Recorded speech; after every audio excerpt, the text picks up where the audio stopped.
Hello! You can call me KBC, and welcome to the city of Laverbrook, where today we are headed deep underneath the old city to look for something nefarious. Oh god. Was that cringe or what? Hi everybody. Today we're going to be drawing a battle map. Now, you may say to yourself, this doesn't look like a battle map, and that's because it doesn't, you're right, it's not. I wanted to do a sketch first to inspire myself for the actual map I wanted to draw, because in my head I had the idea that, well, obviously they're going to be going into the many sewers and underground tunnels to fight stuff at some point during the campaign. And what great city doesn't have a sewer cult or two hiding around down there? So to get an idea for the space, I was just like, okay, cult in a sewer. So here we got a pipe, we got some culty stuff, big skull, lots of candles, the wax is sort of melting all over the pipe, we got this cultist in a robe, they've got a knife or whatever.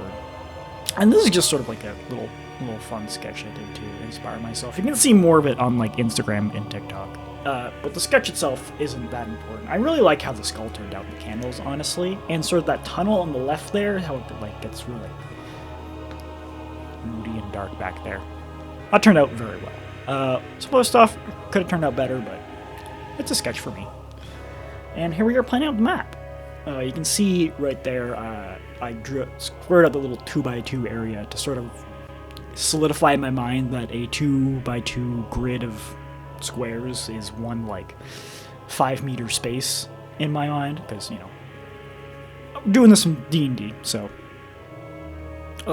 getting to know where your players can and can't stand, and using that to measure out the map beforehand, so you don't have any awkward spaces where a player is kind of half on, half off terrain if they use their movement properly. It's something you should avoid.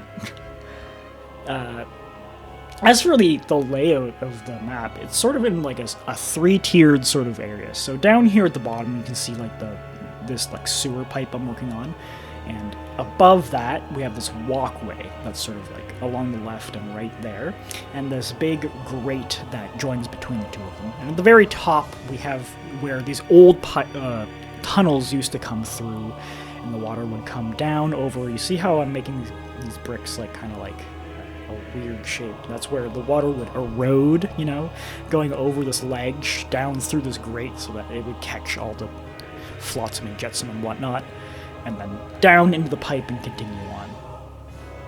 Well, that's where my players are going to be approaching from, right? They're going to be approaching from the low ground. And so having this tiered high ground, and maybe they can hide under one area or sneak up to another area, it creates an interesting dynamic, right? Because you gotta pick a staircase to go up, or you gotta jump up the ledge or something. Having variance in height is really fun. Oh, here's Simon interrupting me. This is Simon. Everybody say hi. He likes to yell until I pay attention to him. Here's some audio of that happening 5 minutes ago when I was trying to record this. Really? What? Don't call the mic. Get your teeth off that. Yeah, he's a bit of a character. Anyway, so we're on to inking. Today's helpful card is Maze's End.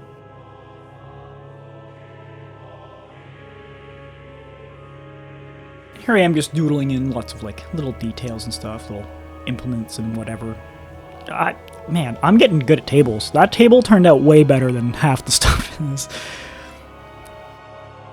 And there I'm just sort of adding layers of shading on the bricks. I'm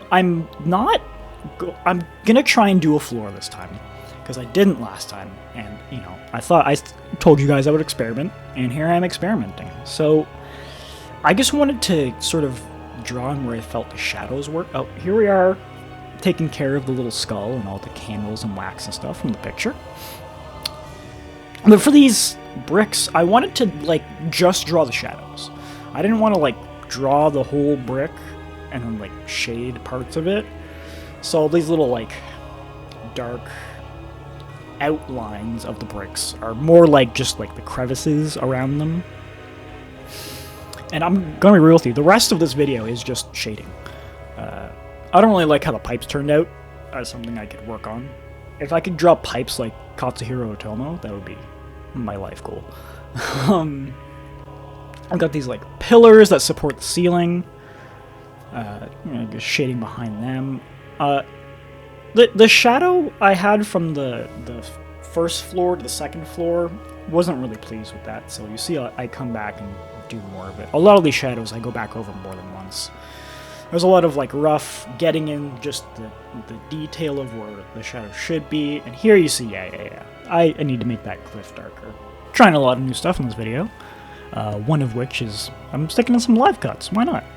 I normally record everything in time-lapse mode, to save space, and then stick it in here and edit it together, but yeah, some little live shots would be fun. Here I'm putting some flecks on the stone to try and make the stone look like not just featureless white blank space on the paper. This is, just sort of getting into my, I want to add more detail into the maps as I get better at it, because, look at that. This is how it turned out. I could have turned out better, honestly. Here we have the pipe, this big pipe that houses parts of the arcane transmission network. We've got this, the big slabs where they've got all this cult stuff and some boxes and stuff. And here's where the water would pour over out to the grate, and you'd see the stones eroded and stuff there. Whatever. It turned out okay. And then we've got,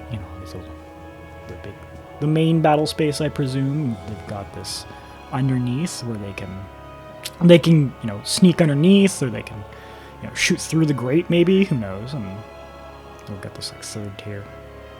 Yeah. And looking at it sort of zoomed out and comparing it to the map I did last time, gosh, it's kind of night and day, isn't it? The actual results, I don't know if I'm proud of the map, but compared to the last one I did, which I was proud of, it turned out kind of okay. And that brings us to the end of the video. If you'd like to know any more about the lore, or have any thoughts, questions, feedback, let me know in the comments. Feel free to subscribe if you'd like to see more of these. I have some sick stuff planned that I'm super pumped about. And, the maps just keep getting better and better as I go, so I'll see you there if I see you there.